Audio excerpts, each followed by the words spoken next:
Ako si Makat, dito ako nagsimula. Normal lang sa akin yung gantong itsura, yung gantong galawan. Tamang kwentuhan habang nakikipag-inuman. Masaya lagi. Okay naman pero ang akin lang meron sana akong gustong subukan. Subukang bawasan. Sabi ko, subok lang naman eh. Wala namang mawawala. Malay mo naman may puntahan. Baka kayanin kong pagtiyagaan. Sobrang lapit na eh.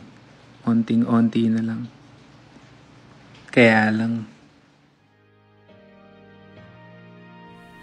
Isang araw bigla akong inabutan.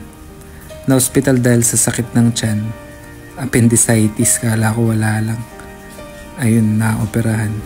Sa video call na lang tuloy nakasama dun sa matagal nang napagplanuhan.